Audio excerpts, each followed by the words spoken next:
Nosotros, los asesinos económicos, hemos sido realmente los responsables de crear este primer imperio global. Y trabajamos de muchas maneras diferentes. Pero quizás la más común es que identificamos a un país que tiene recursos que nuestras corporaciones codician, como petróleo. Entonces, concretamos un gran préstamo a ese país desde el Banco Mundial o una de sus organizaciones hermanas. Pero el dinero nunca va realmente al país. En cambio, va a nuestras grandes corporaciones para fabricar proyectos de infraestructura en ese país, plantas de energía, parques industriales, puertos, cosas que benefician a unas pocas personas ricas en ese país, además de nuestras corporaciones. Pero en realidad no ayuda a la mayoría de la gente para nada. Sin embargo, esa gente, el país entero queda soportando una deuda enorme. Es una deuda tan grande que no la pueden pagar. Y eso es parte del plan. No pueden pagarla. Y entonces en algún momento volvemos y les decimos, escuchen, nos deben un montón de dinero, no pueden pagar su deuda, así que véndanos su petróleo muy barato a nuestras compañías petroleras. Permítanos construir una base militar en su país. O envíen tropas en apoyo a las nuestras en algún lugar del mundo como Irak, o voten con nosotros en la próxima votación de las Naciones Unidas, hacer que privaticen sus compañías eléctricas y que privaticen su sistema de agua corriente y desagües, y se los vendan a corporaciones norteamericanas u otras corporaciones multinacionales. Y hay una nube total, y es tan típico la manera en que trabajan el Banco Mundial y el FMI, ellos endeudan a un país, y es una deuda tan grande que no pueden pagar. Y entonces les ofrecemos refinanciar esa deuda y pagar aún más interés. Y tú demandas este quid pro quo, lo que llamas una condicionalidad o buen gobierno, lo que básicamente significa que ellos tienen que vender sus recursos, incluyendo sus servicios sociales, sus compañías públicas, a veces sus sistemas educativos, sus sistemas penales, sus aseguradoras, a corporaciones extranjeras. Y es un doble, triple, cuádruple aniquilamiento. El precedente de asesino económico empezó realmente en los años 50, cuando Mossadegh, elegido democráticamente, que fue elegido en Irán, él fue considerado una esperanza para la democracia, en Oriente Medio y en todo el mundo. Fue el hombre del año en la revista Magazine. Pero una de las cosas que trajo y comenzó a implementar era la idea de que las compañías petroleras extranjeras tenían que pagarle al pueblo iraní mucho más por el petróleo que sacaban de Irán, y el pueblo iraní debería beneficiarse de su propio petróleo. Una política extraña, por supuesto que no nos gustó, pero teníamos miedo de hacer lo que hacíamos normalmente, que es mandar militares. En su lugar, mandamos a un agente de la CIA, Kermit Roosevelt, pariente de Teddy Roosevelt. Kermit fue con algunos millones de dólares y fue muy efectivo y eficiente, y en un pequeño lapso de tiempo se las arregló para hacer derrocar al Mossadegh y trajo al Shah de Irán para reemplazarlo, quien estuvo siempre a favor de nuestra política petrolera. Y fue extremadamente efectivo. Bombs overflow Tehran. Army officers shout that Mossadegh has surrendered and his regime as virtual dictator of Iran is ended. Pictures of the Shah are paraded through the streets as sentiment reverses. The Shah is welcomed home. Y de vuelta a los Estados Unidos, en Washington, la gente miraba alrededor y decía, wow, ¿eso fue fácil? Y barato. Y esto estableció toda una forma nueva de manipular países, creando imperio. El único problema con Roosevelt era que llevaba una tarjeta de agente de la CIA, y si hubiera sido atrapado, las ramificaciones habrían sido muy serias. Así que muy rápido, en ese instante, se tomó la decisión de usar consultores privados para canalizar el dinero a través del Banco Mundial o el FMI, o alguna otra de sus agencias para mandar gente como yo, que trabajan para compañías privadas. Así que si nos atrapan, no habría ramificaciones gubernamentales.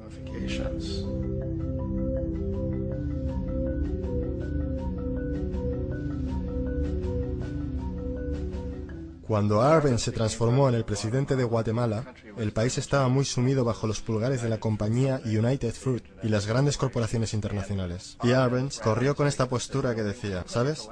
Nosotros queremos devolver la tierra a la gente. Y una vez asumió el poder, él estaba implementando políticas que harían exactamente eso, darle los derechos de la tierra de vuelta a la gente. A United Fruit no le gustó mucho eso. Y entonces contrataron una firma de relaciones públicas y lanzaron una campaña masiva en los Estados Unidos para convencer a la gente en Estados Unidos, los ciudadanos de los Estados Unidos, la prensa de los Estados Unidos y el Congreso de los Estados Unidos de que Arbenz era una marioneta soviética y que si le permitiésemos mantenerse en el poder, los soviéticos tendrían un punto de apoyo en ese hemisferio. Y en aquella época había un gran temor en la mente de todos, del terror rojo, el terror comunista. Y entonces, para hacer corta una historia larga, de esta campaña de relaciones públicas vino un compromiso de parte de la CIA y los militares para eliminar a este hombre. Y de hecho lo hicimos. Mandamos aviones, mandamos soldados, mandamos chacales, nosotros mandamos todo para eliminarlo. Y lo eliminamos.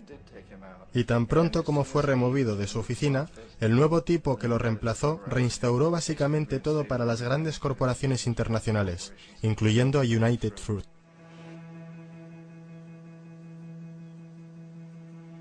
Ecuador, por muchos años fue regido por dictadores proamericanos, a menudo relativamente brutales. Entonces se decidió que habría una verdadera elección democrática.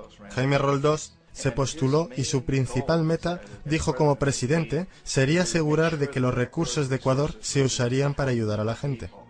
Y ganó, de manera aplastante, por más votos de los que nadie ha ganado nunca en Ecuador, y comenzó a implementar estas políticas, para asegurarse de que las ganancias del petróleo fueran a ayudar a la gente. Bueno, a nosotros no nos gustaba esto en los Estados Unidos. Yo fui enviado como uno de varios asesinos económicos para cambiar a Roldós, para corromperlo, para darle la vuelta, para hacerle saber, ya sabes. ¿De acuerdo? Ya sabes. Puedes hacerte muy rico tú y tu familia si juegas nuestro juego. Pero si continúas intentando mantener estas políticas que has prometido, te vas a ir. Él no escuchaba. Fue asesinado. Tan pronto como cayó el avión, todo el área fue acordonada. La única gente a la que se le permitió entrar eran militares de una base americana próxima y algunos militares ecuatorianos. Cuando se lanzó una investigación, 2 de los testigos clave fallecieron en accidentes de tráfico antes que tuvieran la oportunidad de testificar. Un montón de cosas muy extrañas ocurrieron en torno al asesinato de Jaime Roldós. Yo, como la mayoría de la gente que realmente había visto este caso, no tenemos absolutamente ninguna duda de que fue un asesinato. Y por supuesto, en mi posición como asesino económico, yo siempre estuve esperando que algo le pasara a Jaime. Si iba a ser un golpe de estado o un asesinato, yo no estaba seguro, pero que lo iban a cesar sí, porque él no estaba siendo corrompido. Él no se permitía a sí mismo corromperse como nosotros queríamos corromperlo. Omar Torrijos, el presidente de Panamá, era uno de mis favoritos, ¿sabes? Realmente me gustaba, era muy carismático. Él era un tipo que realmente buscaba ayudar a su país. Y cuando quise sobornarlo o corromperlo, él dijo, mira John, me llamaba Juanito. Dijo, mira Juanito, yo no necesito el dinero. Lo que realmente necesito para mi país, que sea tratado justamente. Necesito, pues, que los Estados Unidos nos den lo que le deben a nuestra gente por toda la destrucción que han hecho aquí. Necesito estar en una posición donde yo pueda ayudar a otros países latinoamericanos a ganar su independencia y estar libres de esto, de esta terrible presencia del norte. Señores, ustedes nos están explotando miserablemente. Yo necesito tener el canal de Panamá de vuelta en las manos de la gente panameña. Eso es lo que yo quiero, así que déjame solo, ¿sabes? No trates de sobornarme. Era el año 1981 y en mayo Jaime Roldós fue asesinado. Y Omar era muy consciente de ello. Torrijos reunió a su familia y dijo, probablemente sea el siguiente, pero está bien, porque hice lo que vine a hacer, renegocié el canal. El canal ahora estará en nuestras manos, recién finalizamos de negociar el tratado con Jimmy Carter. En junio de ese mismo año, solo un par de meses después, él también cayó en un accidente aéreo, el cual, no hay duda, fue ejecutado por chacales apoyados por la CIA. Hay un montón de pruebas de que uno de los guardias de seguridad de Torrijos le entregó en el último momento, mientras subía al avión, una grabadora. Una pequeña grabadora que contenía una bomba.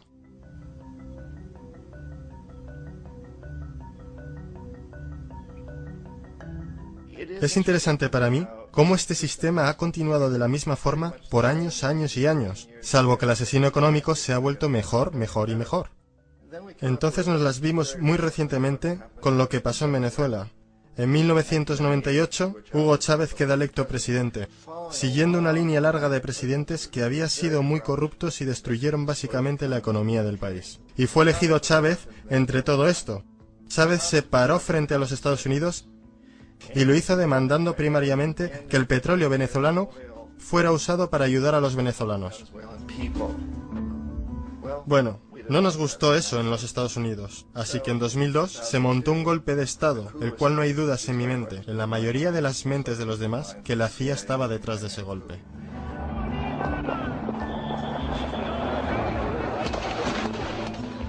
La manera en que fue fomentado ese golpe era muy parecido a aquel que Kermit Roosevelt hizo en Irán, de pagarle a la gente para que saliera a las calles, para manifestarse, para protestar, para decir que Chávez era muy impopular. ¿Sabes? Si puedes hacer que unos pocos miles de personas hagan eso, la televisión puede hacerlo parecer como que es el país entero y las cosas comienzan a crecer rápidamente. Excepto en el caso de Chávez. Él fue lo suficientemente inteligente y la gente lo respaldaba tan fuertemente que lo superaron. El cual fue un momento fenómeno en la historia de América Latina.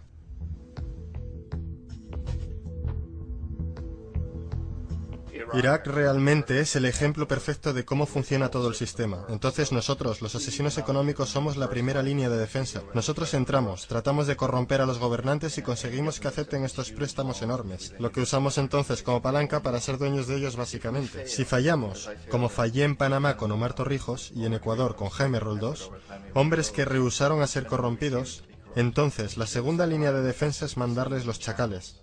Y los chacales o derrocan gobiernos o asesinan. Y una vez que pasa eso, y un nuevo gobierno entra, ese nuevo presidente sabe lo que le pasará si no lo hace. En el caso de Irak, ambas líneas de defensa fallaron. Los asesinos económicos no fueron capaces de llegar a Saddam Hussein. Lo intentaron muy duro. Tratamos de conseguir que aceptase un trato similar al que la Casa de Saud aceptó en Arabia Saudí. Pero él no lo aceptaría. Y entonces los chacales fueron a eliminarlo. No pudieron hacerlo. Su seguridad era muy buena. Después de todo, él, en un momento, trabajó para la CIA. Él fue contratado para asesinar a un presidente anterior de Irak, y falló, pero conocía el sistema. Así que en 1991 mandamos las tropas y eliminamos las fuerzas militares iraquíes. Entonces asumimos que en ese punto Saddam Hussein rectificaría. Pudimos haberlo eliminado, por supuesto, en aquel momento, pero no quisimos. Él es el tipo de hombre fuerte que nos gusta. Él controla a su gente. Pensamos que podía controlar a los kurdos y mantener a los iraníes en su lado de la frontera y seguir bombeándonos el petróleo. Y una vez hubiéramos eliminado sus fuerzas, entonces iba a rectificar. Entonces los asesinos económicos vuelven en los 90 sin éxito. Si hubiesen tenido éxito, él estaría dirigiendo el país. Nosotros le estaríamos vendiendo todos los aviones de combate que quisiera y todo lo que quisiera, pero no pudieron, no tuvieron éxito. Los chacales no pudieron eliminarlo nuevamente, así que enviamos a los militares nuevamente y esta vez sí hicimos el trabajo completo, y lo eliminamos. Y en el proceso nos creamos algunos muy lucrativos tratos de construcción para reconstruir el país que nosotros esencialmente destruimos, el cual es un muy buen trato si eres dueño de compañías de construcción de las grandes. Así que Irak muestra las tres etapas. Los asesinos económicos fallaron ahí, los chacales fallaron ahí, y como medida final, entran los militares. Y de esa manera nosotros realmente hemos creado un imperio, pero lo hemos hecho muy sutilmente. Es clandestino. Todos los imperios del pasado fueron construidos sobre lo militar, y todos sabían que los estaban haciendo. Los británicos sabían que lo estaban haciendo, los franceses, los alemanes, los romanos, los griegos, y estaban orgullosos de ello. Siempre tuvieron una excusa como extender la civilización, extender alguna religión o algo como eso, pero sabían que lo estaban haciendo. Nosotros no. La mayoría de la gente en los Estados Unidos no tiene idea de que estamos viviendo de los beneficios del imperio clandestino, de que hoy hay más esclavitud en el mundo de la que nunca antes hubo. Entonces tienes que preguntarte, bueno, si es un imperio, entonces ¿quién es el emperador? Obviamente nuestros presidentes no son emperadores. Emperador es alguien que no es elegido, no sirve un periodo limitado y esencialmente no se justifica ante nadie. No puedes calificar a nuestros presidentes de esta forma. Pero sí tenemos lo que yo considero el equivalente del emperador, y es lo que yo llamo la corporatocracia.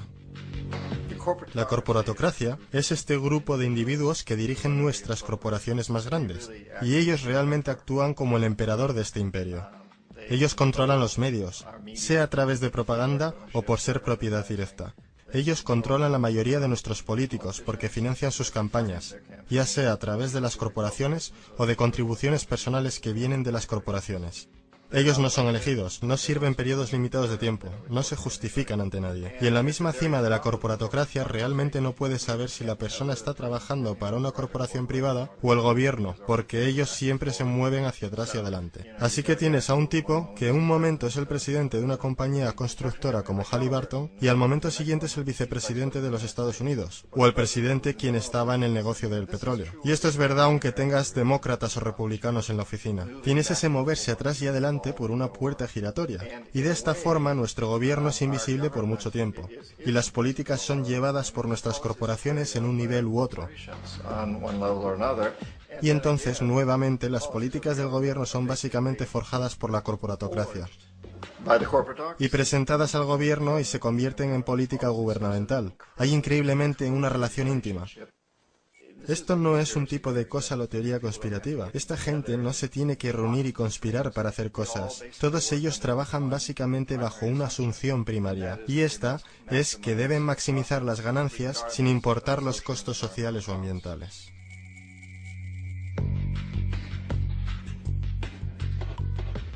Este proceso de manipulación de la corporatocracia a través del uso de deuda, soborno y derrocamientos políticos se llama globalización. Así como la Reserva Federal mantiene al pueblo americano en una posición de servidumbre contractual a través de la deuda perpetua, la inflación y el interés, el Banco Mundial y el Fondo Monetario Internacional sirven este rol en una escala global. El engaño básico es simple. Pone un país en deuda, bien por su propia indiscreción o corrompiendo al líder de ese país, y entonces imponer condicionalidades o políticas de ajuste estructural. A menudo consistiendo en lo siguiente: devaluación de la moneda. Cuando el valor de la moneda cae, así también lo hace todo lo que está valuado en ella. Esto hace los recursos indígenas disponibles a países depredadores a una fracción de su valor. Grandes recortes de fondos para programas sociales. Esto normalmente incluye educación y salud, comprometiendo el bienestar y la integridad de la sociedad, dejando al público vulnerable a la explotación. Privatización de empresas del Estado. Esto significa que sistemas sociales importantes se pueden comprar y regular por corporaciones foráneas por ganancias. Por ejemplo, en 1999, el Banco Mundial insistió que el gobierno boliviano vendiera el sistema público de agua de su tercera ciudad a una subsidiaria de la corporación americana Bechtel. Tan pronto ocurrió, las facturas de agua para los residentes locales ya empobrecidos se dispararon al cielo. No fue sino hasta una revuelta completa del pueblo que el contrato se anuló. Entonces está la liberación del comercio, o la apertura de la economía quitando las restricciones de comercio exterior. Esto permite un número de manifestaciones económicas abusivas, tales como que las corporaciones transnacionales traigan sus propios productos en masa, vendiendo más barato que la producción indígena y arruinando la economía local. Un ejemplo es Jamaica, que después de aceptar préstamos y condicionalidades del Banco Mundial, perdió sus mercados de cosechas más grandes debido a competencia con importaciones occidentales. Hoy, granjeros incontables están sin trabajo, pues son incapaces de competir con las grandes corporaciones. Otra variación es la creación de numerosas, aparentemente desapercibidas, desreguladas e inhumanas fábricas explotadoras, que toman ventaja de la economía impuesta. En adición, debido a la desregulación de la producción, la destrucción ambiental es perpetua, ya que los recursos a menudo son explotados por corporaciones indiferentes mientras liberan grandes cantidades de contaminación deliberada. La demanda ambiental más grande en la historia del mundo hoy viene de parte de 30.000 ecuatorianos y gente del Amazonas contra Texaco, de la que ahora es dueña Chevron. Así que es contra Chevron, pero por actividades conducidas por Texaco. Han estimado que han sido más de 18 veces lo que Exxon Valdez volcó en las costas de Alaska. En el caso de Ecuador no fue un accidente. Las compañías lo hicieron intencionalmente. Ellos sabían que lo estaban haciendo para ahorrar dinero en vez de arreglar la disposición apropiada. Además, un somero vistazo a los registros de rendimiento del Banco Mundial revela que la institución, que clama públicamente ayudar países pobres a desarrollar y aliviar la pobreza, no ha hecho nada, excepto incrementar la pobreza y la no distribución de riquezas, mientras las ganancias corporativas se elevan. En 1960, la brecha de ingresos entre un quinto de la población y los países más ricos versus un quinto en los países más pobres era 30-1. En 1998 era de 74-1. Mientras el Producto Bruto Global subió 40% entre 1970 y 1985, los que están en la pobreza en realidad son más, un 17% más. Mientras que de 1985 a 2000, aquellos que viven con menos de $1 al día se incrementaron un 18%. e incluso el Comité Económico del Congreso norteamericano admitió que hay un mero 40% de éxito de todos los proyectos del Banco Mundial. En los años 60, el Banco Mundial intervino en Ecuador con grandes préstamos. Durante los próximos 30 años, la pobreza creció del 50% al 70%. Sobreempleo y desempleo crecieron de 15% al 70%. La deuda pública se incrementó de 240 millones a 16.000 millones, mientras que la porción de recursos destinados a los pobres bajó de 20% al 6%. De hecho, para el año 2000, el 50% del presupuesto nacional de Ecuador tuvo que ser destinado para pagar sus deudas. Es importante entender que el Banco Mundial es, de hecho, un banco norteamericano que apoya intereses de los Estados Unidos, pues Estados Unidos tiene poder de veto sobre las decisiones, porque es el proveedor más grande de capital. ¿Y dónde consiguió su dinero? Adivina. Lo hizo del aire a través del sistema bancario de reserva fraccionada. Basado en el Producto Bruto Interno, de las primeras 100 economías del mundo, 51 son corporaciones y 47 de esas 51 tienen base en los Estados Unidos. Walmart, General Motors y Exxon son económicamente más poderosas que Arabia Saudita, Polonia, Noruega, Sudáfrica, Finlandia, Indonesia y muchos otros. Y mientras las barreras proteccionistas se rompen, las monedas se unifican y manipulan en mercados flotantes, y las economías de los estados se vuelcan a favor de competir en el capitalismo global. El imperio se expande. Usted aparece en su pequeña pantalla de 21 pulgadas y grita sobre América y la democracia.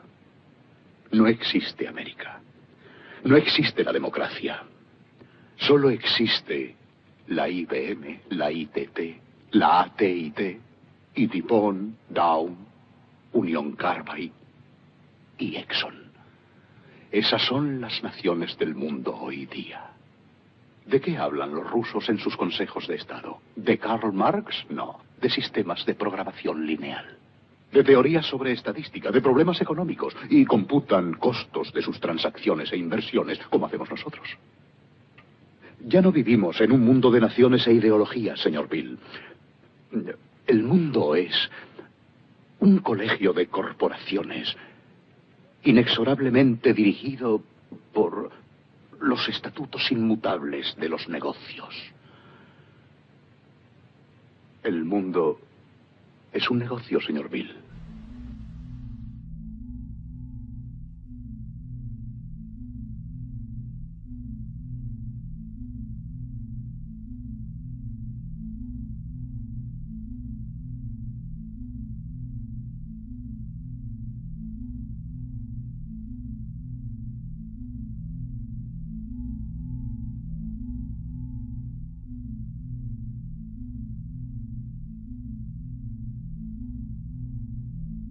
El mundo está siendo tomado por la mano poderosa de los negocios, que dominan los recursos naturales de los que necesitamos vivir, mientras controlan el dinero que necesitamos para obtener estos recursos. El resultado final será un monopolio mundial basado no en la vida humana, sino en poder financiero y corporativo. Y mientras la inequidad crece, naturalmente más y más gente se desespera.